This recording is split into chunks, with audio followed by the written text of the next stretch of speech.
LeBron James trade speculation running wild. A little too wild? I'll ask Matt and Haize how realistic the idea is and where they could see him playing next season. A top free agent target is under federal investigation for gambling, and we're hours away from the opening of free agency. Never a dull moment today on Locked On NBA.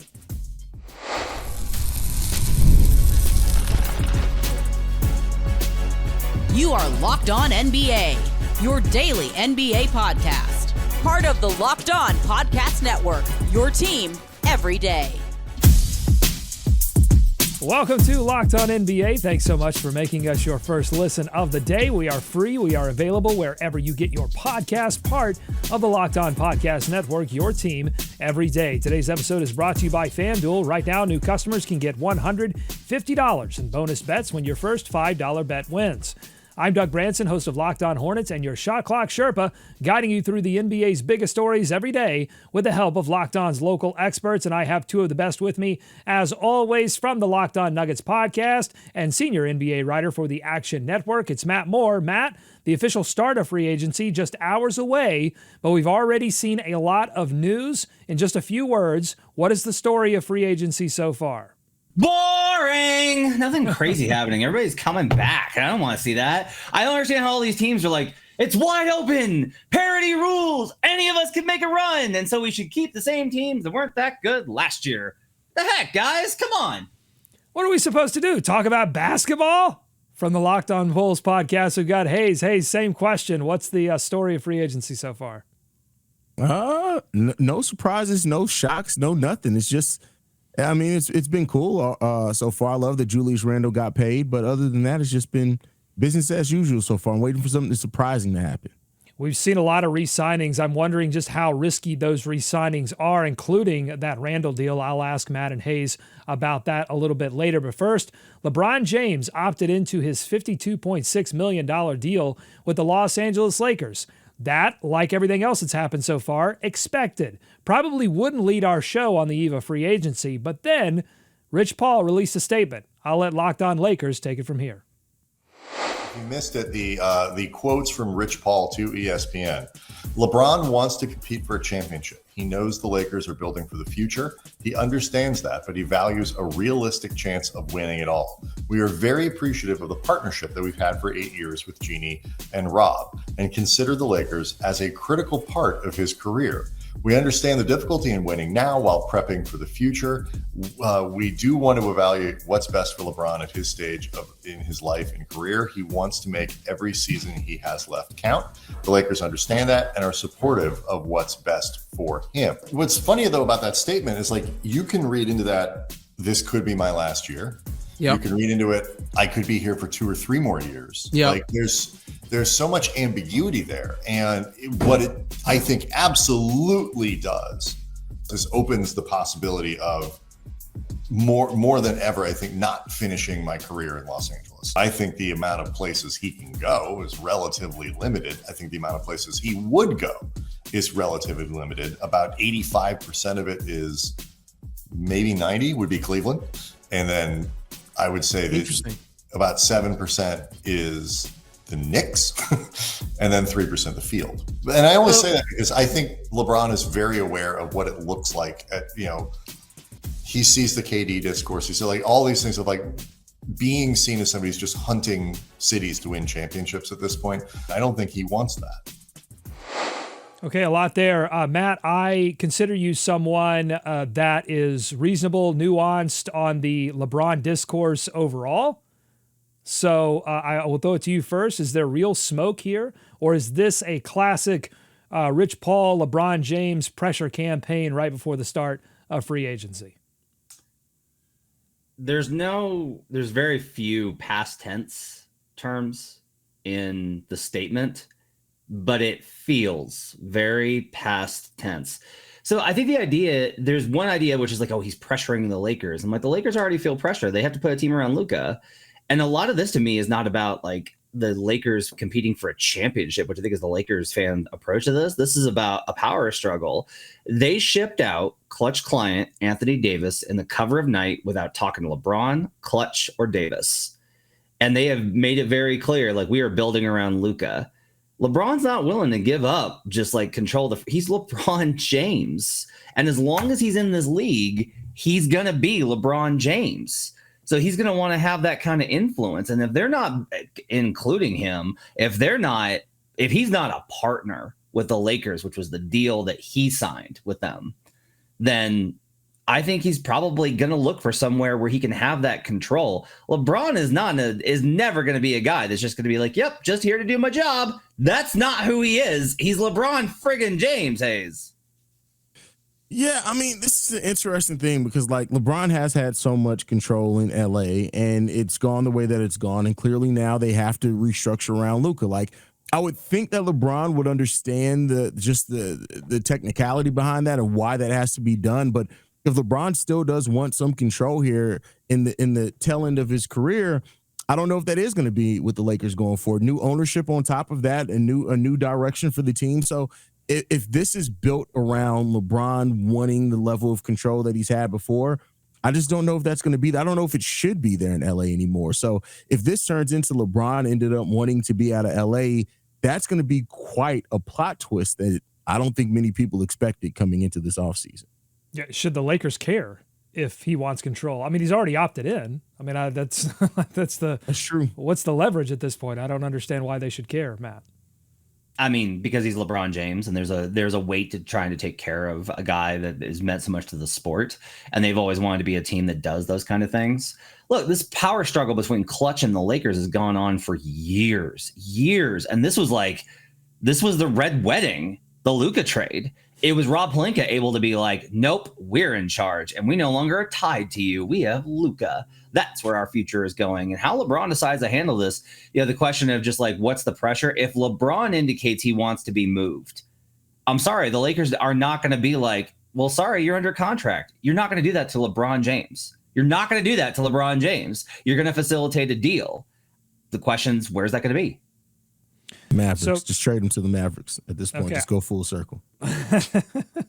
I want to get into some of the trade destinations in just a moment, but before we do that, let's not skip steps here. Bobby Marks on ESPN said there is no trade market for LeBron due to the size of his contract, the number of role players a team would have to give up, and a lot of that has to do with sort of the CBA, second apron, all of these things that come along with dealing for these big deals. His age, how many years he has left. Haize, do you buy that there is zero trade market for LeBron James? No, I don't buy that at all. I think if LeBron James is available on the trade market and the Lakers clearly indicate and that LeBron as well, that they're parting ways, there's going to be teams that are interested in LeBron James. I refuse to believe that nobody would be interested. They may feign like they're not interested to get that trade value a little bit down or whatever it is, but there are going to absolutely be teams that are interested in LeBron James as well. And does Bronny go with him? Does Bronny go with him in the trade too? For me, it's actually not about LeBron. It's 2026 is scheduled right now to be the biggest free agency class that we've seen in the last 3 years. And teams are positioning themselves to clear the books for it so they can add one of these impact guys. You know what helps with that? A $52.6 million expiring contract. That helps a lot with that. You acquire the bird rights and clear it off your books so you can sign whoever you need to get and then be able to go back and get him on whatever extension if he chooses to keep playing. This is the funny part. LeBron James, but the better value on the market is a $52.6 million expiring contract heading into the summer of 2026. I like Haize's question. Does Bronny go with him? Does Bronny want to go with him? It's like, Dad, I don't want to go to Cleveland. I like it here in LA.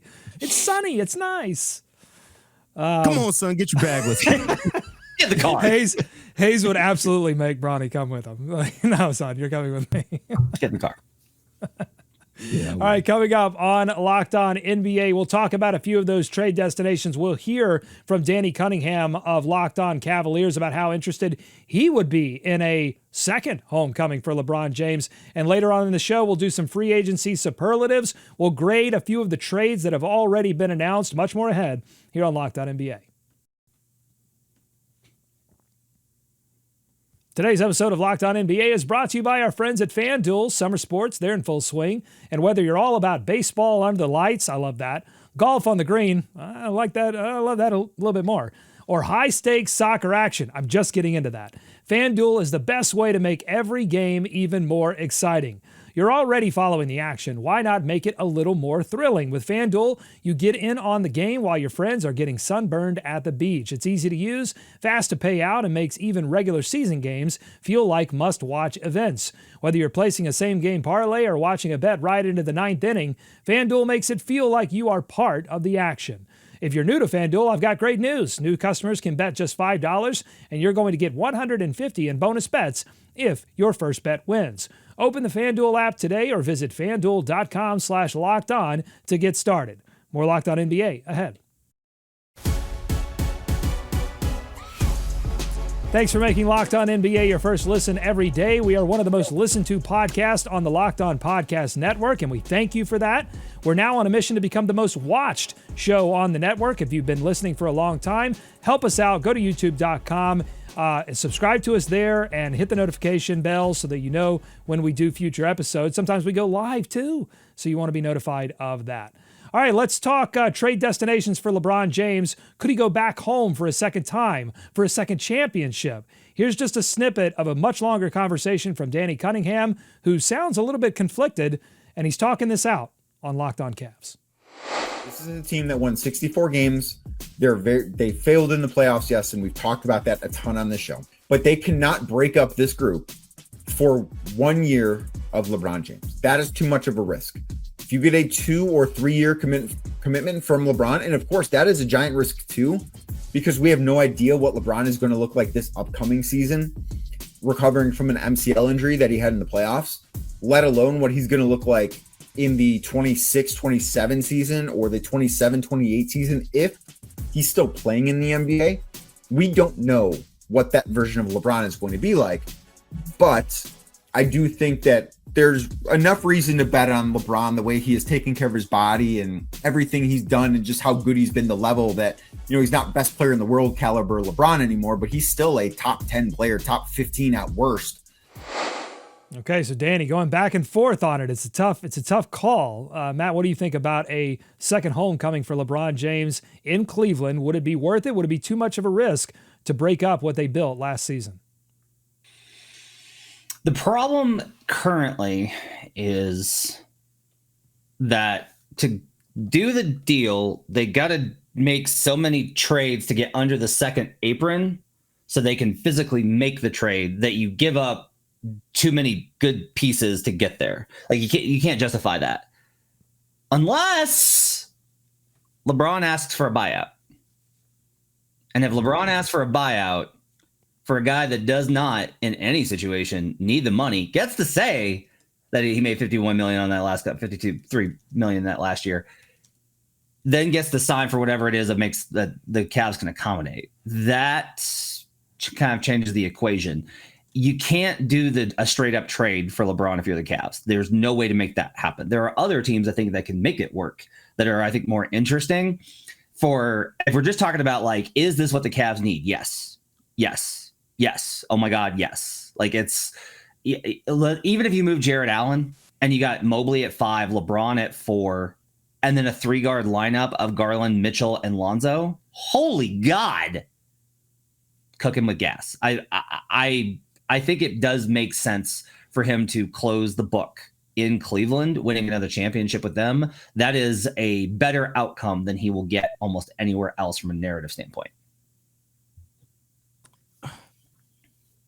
I would not break up, especially in the East that's weaker. The core that you have here, when you have all those guys under contract for another year, for more years, well past, to bring LeBron back home. And maybe that's just me. Not to say that LeBron couldn't help them win a title. Absolutely. Like LeBron is still a very, very productive player. You can't take away what he's able to do at his age. But at this point, if I'm the Cleveland Cavaliers, like we've moved on. And we've moved on and built something really solid. And even if we do want to move on from these pieces, I'm going to want to move on something that solidifies our future a little bit more. Just thinking in just the scope of trying to win a title real quick as LeBron rides off into the sunset. That's just my personal look on it. I can't knock them if that's what they decide to do, but I wouldn't be willing to put the future of my franchise one way or another for just a couple of seasons of LeBron James. I wouldn't be able. I wouldn't want to do that if I was the Cavs. And I like the narrative argument for Matt, but I think there's sort of an opposite risk on that too, right? I mean, you ended it there in Cleveland in a pretty storybook way. And if you go back and you do break that up and they get worse, then that would be a pretty down ending to what was, an exciting championship there in Cleveland the first time. So a lot of complicated mechanics, whether it's getting him to New York or whether it's getting him to Dallas, and Locked On Mavericks talked about that a little bit on their show today. I'm sure Locked On Knicks, when they post today, they're going to talk about that as an opportunity as well. But there are, if we want to make this simpler, the Lakers are on the hunt for a center. And I know a center in the East that plays for Philadelphia that makes a considerable amount of money.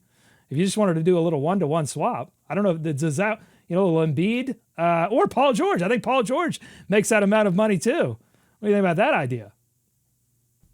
God, if they were to do LeBron for Paul George after Paul's stint with the Clippers, Lakers fans would riot. Like, they would just riot over that. That would be hilarious. Embiid would be really interesting, right? I don't know where, but you can't, for James, it doesn't make sense because, if you take Embiid off that team, they're no longer a championship team. They're good, but they're not a championship team, even in the East. So you try to figure out that mechanic, I think, doesn't quite work. So okay, that's fine. We need to find a team with an owner that's not afraid to take big swings for big money. And there's got to be a player that makes a lot of money for that team that really enjoys warm weather. Like maybe Bradley Beal with his note. Yeah, in Phoenix. All right. I think I'm selling Haize on this one a little bit. What do you think? You have to sell Lakers fans because if they trade LeBron James for Bradley Beal, that would be the best karma after getting Luka Doncic for next to nothing. So, I mean, that would be great there. But could you imagine the reaction from Lakers fans to get Bradley Beal for LeBron James? That's crazy. So I actually think that I thought about the Suns idea because he wants to stay in LA. Like, that's the biggest reason he winds up staying there, is because he just wants to stay in LA. Weather's nice. It's fun to live there. Kids love there. The wife loves it there. He's got business interests in production, etc. Like, it's just easier for him to live in LA. But Phoenix is at an hour plane ride away, right, on a private jet. So you're able to get there. But you know where else is 2 hours away from LA and 2 hours away from Tucson, Arizona, where Bryce is going to college? Yeah, that'd be Denver. Now it's 3 when you have to drive to the airport. But think about this, okay? You put Michael Porter Jr., 50, 40, 90 shooter, 6'10", around Luka Doncic. You throw in Peyton Watson, UCLA kid, right? Comes out of it, not UCLA, but comes out of it very comfortable in LA. Comes out of there, young prospect. You throw in the 2031. That makes a lot of sense. Or Jamal Murray, Julian Strawther, and Dario Saric. Luka gets Dario to hang out with. He's a good hang for the Balkan guys. And the Lakers get playoff killer Jamal Murray in the Kyrie Irving role for him. I threw this out in Locked On Nuggets last night. I'm just saying, you want to know where LeBron James spent some of his time in the summer of 2016? On the yacht of Nuggets owner Josh Kroenke. They're good friends. Just saying. Wow. All right, Haize, now's your chance. Do the Chicago Bulls want to trade their 9 or 10 very good players for a chance at LeBron James? It's your next podcast. I want to see it on Locked On Bulls. Okay, I'll get started on that for you because, no. Okay, we need to move on. There's another obvious destination that maybe we dig into in the next episode, which is the Golden State Warriors. A lot of people are speculating about that as well. But hold your thoughts there. We'll get some thoughts from Locked On Warriors, I'm sure, as this situation continues to develop. Speaking of situations that are developing, yesterday news broke that the U.S. Attorney's Office has opened a federal investigation into allegations of gambling-related offenses while Malik Beasley was playing for Milwaukee in 2023-2024. So Malik Beasley under investigation. Let's get the reaction from Locked On Pistons host Kuka Hill. Just an absolutely huge blow out of nowhere. Just a huge blow out of nowhere that Malik Beasley, who hit over 300 threes this past year, for the time being, it's just gone indefinitely. You can't touch him. You can't sign him. You can't re-sign him. It's just over with. which is it's huge. It's bad. It's not great at all. And we're not going to talk about whether he's innocent or guilty because that doesn't really matter. Whether he's innocent or guilty doesn't matter. What matters is the fact that the investigation's going on. So now that forces everyone to just stay away from him. So no matter whether he's innocent or guilty in a month, 2 months, whatever the investigation's over, that has no impact on what the Pistons are now going to have to do, which is pivot away from Beasley. Okay, so there are two sort of big ideas worth having a conversation over when it comes to this. There's the sort of Detroit Pistons angle of this because they were set to sign him in free agency. So how big of a setback is it for them? And then how big of a deal is this with just in the context of the NBA and their partnerships with gambling? So I want to let that latter conversation breathe a little bit. So we'll do that in just a moment. Let's start with the Pistons angle on this. How big of a setback is this for the Detroit Pistons, Matt? Hasn't been convicted of anything. Hasn't been officially charged. He's under investigation. If he's charged, that changes things, right? I think for Detroit, it does kind of freeze them in the respect of, I don't know that you can necessarily pivot because a lot of guys are already coming off the board with how many free agents are getting re-signed. You might be able to be like, look, we're going to need to try and find a value add here on some sort of money and just accept that, if Malik is cleared and we need to re-sign him, then we're going to have to go probably into the tax a little bit more. Like we're just going to have to deal with that cost adjustment, and that's out of our control because the options are either not like lose him and just have that gone or have that. But I think are going to try and look for some sort of short-term replacement option. I wonder what this does with some of their other players that they're going to try and find, or whether they try and find a sign and trade for some of those guys that aren't Beasley. I think it's a real complicated thing that we're going to have to keep an eye on because I don't think there's a simple answer for how they should deal with this. Yeah, Haize, they want to compete. Is there a risk that this sort of throws off their plan and they make a desperation move that backfires ultimately? I don't think they have to make a desperation move. I mean, they're $59 million beneath the first tax apron, so they have a little bit of flexibility there. If I'm them, I'm immediately pivoting to Nickeil Alexander-Walker.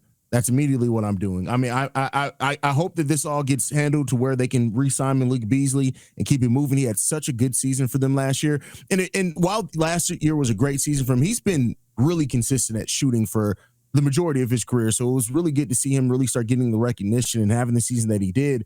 And so I'm sure that they want to keep him if they can, but if there's any doubt, and they are trying to compete, they can only wait so long. I'm immediately calling Nickeil Alexander-Walker. Does not seem like Minnesota is going to be able to keep him, and I think he brings defense and some three-point shooting too on that wing position. That's where I'd be pivoting if I was the Detroit Pistons. Okay, let us know what you think on YouTube, youtube.com/@LockedOnNBA. Coming up on Locked On NBA, I want to know how big of a deal this investigation is for the NBA. Not the first time we've heard of this news in the past couple of years. And we will talk about some trade grades for some trades that have already happened pre-free agency opening. And we'll do some free agency superlatives, risky re-signings, the most likely team to leave their fan base confused, broken, and alone. That's all ahead on Locked On NBA.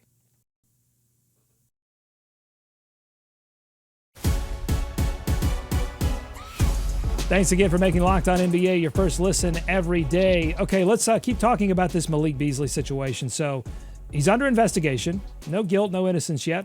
This story is going to develop. We're going to find out things. But it is the second high-profile investigate. Well, really third. If you have Jonte Porter, you got Terry Rozier, and now Malik Beasley investigating players involved in something to do with gambling in the NBA. Matt, how big of a deal is this for sports as they continue to open up partnerships with gambling companies? It's a huge deal. It's always going to be a huge deal when the integrity of the game is in question. This is always going to be a monster problem. It's not going to go away. I know that the response from people that don't bet is just going to be, well, I don't want this at all. This is because of the commercials. One, the money's going to be there, and the league is going to take it. The players are going to want it. So that's probably going to keep going. The second thing to keep in mind here, these investigations come about because of the legalization of betting in the United States, because the books share information with regulatory state agencies who work with the league. And there are agencies that work across borders so that you can't do things like go across and bet 10 times in one state and then come back over and bet 10 times in another on separate accounts. It's that legalization that provides for this. Look, I work for Action Network. It's a betting thing. I've always been very open about the dangers of this stuff, and it is serious. But one thing to keep in mind is that illegal sports betting markets are massive. A United Nations report estimates it between 350 billion and 1.7 trillion dollars in those markets. They take more money, way more than your US books will take. And none of it is tracked. None of it is subject to regulation. None of it is information the league can access. Your question should not be, what is it that is making these players do this? It's how many times has this happened and we haven't known about it? The only way for you to really be able to get, if you really want this stuff out of sports, if you really want to make sure that this never happens, you need stronger federal legislation to provide more regulation. That's the doorway to doing this, rather than trying to think that you can just actually move away from it. The smaller these things are, the more opportunities there are for people to get around it, which is not what Beasley, if he's guilty, did. This is, I mean, the last thing you want, especially with the rise of just betting in general, like there's more people betting now and just being more aware of what betting is than ever before. And so when you have the rise in awareness of betting and you have this type of thing from a player that's betting and possibly on NBA games, again, allegedly, want to make sure everything's alleged here, it is a huge black eye on the league. And that's what the league wants to separate. That is why betting was done over in the corner in the dark there for a while. So I'm sure that the NBA is going to do a thorough investigation on this. They're going to see what they can come up with themselves and probably want an independent investigation, because you have to take everything in regards to betting and the integrity of the game extremely serious. You can't afford not to. All right, free agency opens in just a few hours as of this taping, and we've already had a few not insignificant trades. The Bulls and the Cavs swapped Lonzo Ball and Isaac Okoro. We have Haize here for the Bulls angle, but let's go quickly to Danny Cunningham first for his take on Locked On Cavaliers. I don't know that the Cavs are that much better, if at all. I think the Cavs are now different. And different doesn't always mean better, but different doesn't always mean worse either. The trade for Lonzo Ball is obviously a really big bet that he is going to be healthy, because if he is healthy, I think that he could be exactly what the Cavs need. But that's a pretty big if. That is the biggest gamble I think the Cavs are taking this year, is on Lonzo Ball's health, because if he's healthy, I think that he can transform the bench into being something better than it was. Haize, we'll start with you. Good deal for the Bulls, good deal for the Cavs. I do. I think it's a good deal for both teams. Not a great deal for the Bulls, but I do think it's a good deal. Isaac Okoro is a really solid defender. He's a role player defender, and that's exactly what the Bulls need. The Bulls have little to no point-of-attack defenders on the team other than Ayo Dosunmu. And so, you needed more defense, especially if your backcourt's going to be Josh Giddey and Kobe White. You're going to need more defense there, and they got that. And Lonzo's a really good player when healthy, and he still had some of the best plus-minus on-off numbers on the entire Bulls roster. The problem is that he's off the court too much. And so the Bulls get a more reliable player that doesn't have the ceiling defensively of Lonzo Ball, or shooting wise for that matter, but he brings enough of it, and he brings it more consistently than what we were getting from Lonzo. As far as the Cavs side of it, the Cavs are a contender without Lonzo Ball.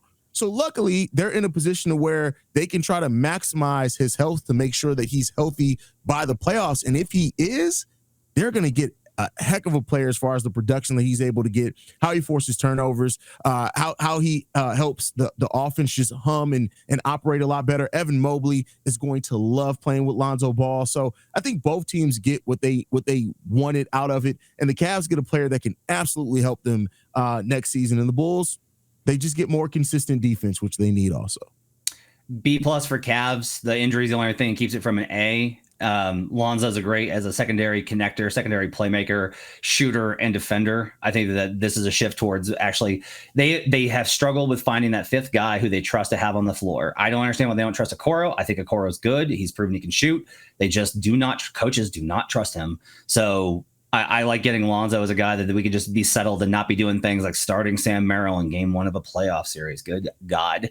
For the Bulls, I'm sorry, Haize, it's a D. Get a pick for once. Just one time. Get a second rounder. For the love of God, get one pick. One time. Throw the fans a bone.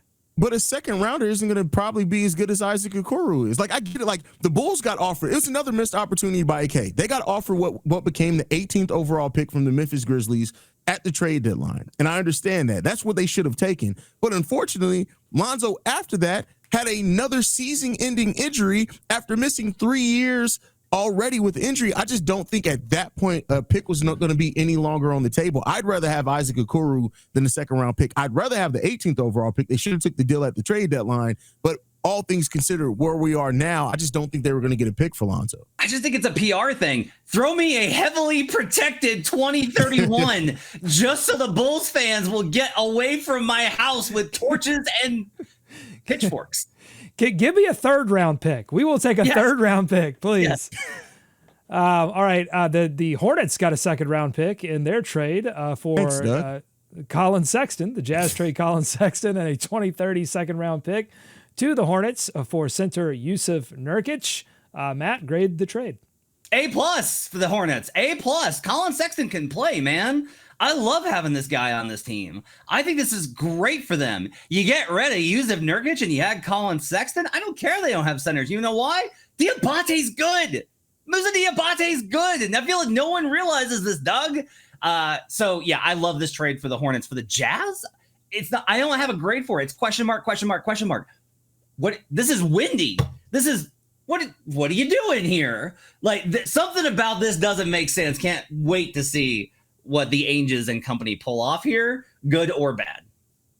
Hey, who knows what the Angels are pulling off there. For the Hornets, just a solid B+. This is a really good deal. Collin Sexton can be a really good player when he's allowed to do what he does best, and I think he's gonna, be able to keep up a lot of pressure when LaMelo's on or off the court or whatever else. He's going to be able to simulate a lot of the similar things there. So I like that. For the Utah Jazz, everything's incomplete for the Jazz because I have no idea what the Jazz are doing. They're just hoping for something to stick and to get as many assets back as possible. And I guess that's a great plan, but who knows what the Jazz are doing.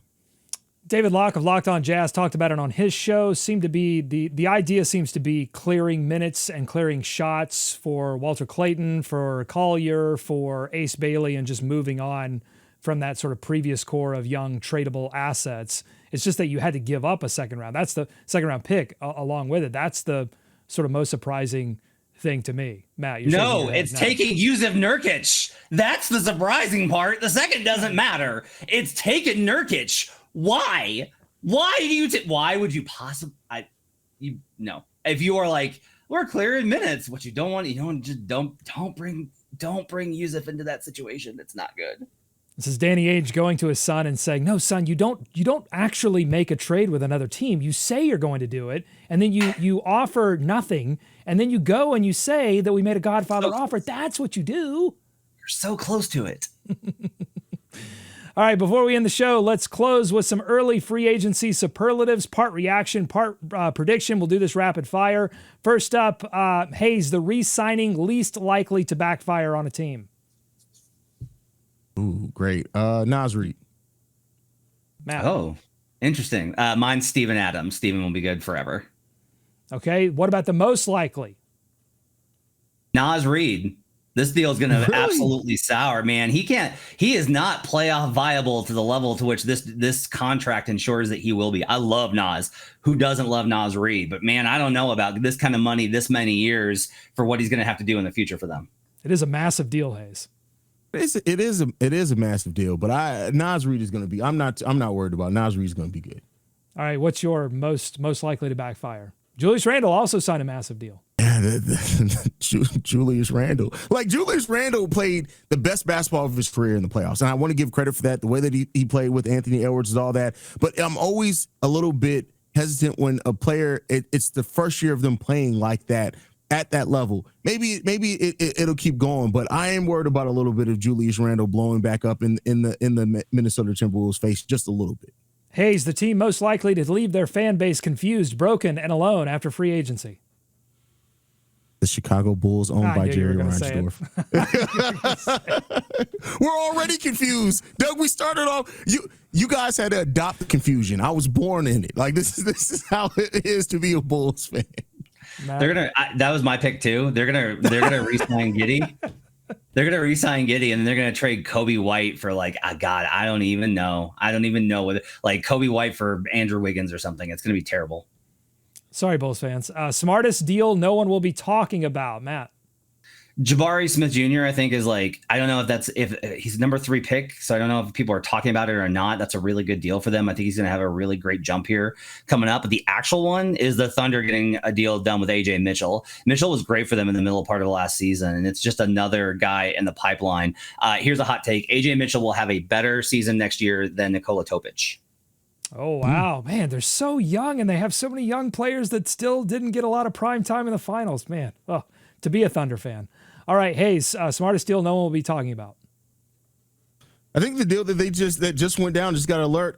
Day'Ron Sharpe re-signed with the with the Nets, and I think that's going to be a really, really good deal that nobody's going to talk about. That'll do it for Locked On NBA today. If you like what you heard, subscribe to Locked On NBA wherever you get podcasts, including YouTube. Thanks so much to Matt and Haize for their expertise every day. Thank you for making Locked On NBA your first listen. Be kind to each other, and we're going to see you right back here tomorrow on Locked On NBA.